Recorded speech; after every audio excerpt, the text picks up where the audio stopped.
সকালবেলায় রোদ দেখে এক গাদা কাপড় চোপড় কেচে ফেলেছি। এখন কিছুক্ষণ আগে, এখন নয়, এই 10-5 মিনিট আগে ঝমঝমিয়ে বৃষ্টি হলো।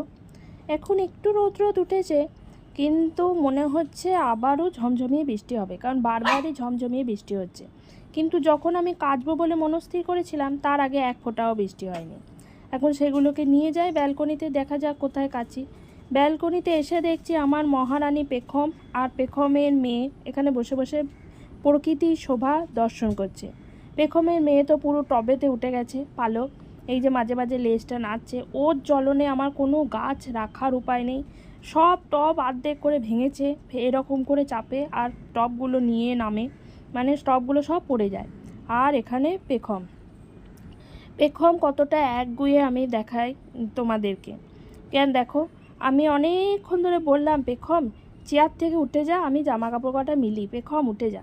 কোনো মতেই আমি ওকে ওঠাতে পারলাম না। অবশেষে ওর ওপরই জামা কাপড় কটা সব রেখেছি, এখন মিলছি। এই যে মিলছি, আর 5-10 মিনিট পরে আমাকে এসে আবার তুলে নিয়ে যেতে হবে। তবে একটা ভালো হচ্ছে জানেন তো, বর্ষাকালে আলাদা করে আর এক্সারসাইজ করতে হয় না। এই জামা কাপড় তুলতে মিলতে একটা ভালো এক্সারসাইজ হয়ে যায়। আর যাদের তো ছাদে জামা কাপড় মেলা হয়, তাদের তো মানে আর বলার আলাদা করে কোনো ভাষা নেই। ছাদে উঠতে নামতে একটা ভালো রকম এক্সারসাইজ হয়ে যাচ্ছে, হাঁটুর এক্সারসাইজ থেকে পায়ের এক্সারসাইজ সব কিছুই হয়ে যাচ্ছে। তো কী আর বলবো, এটা যে আনন্দ না দুঃখ ঠিক বোঝা যাচ্ছে না।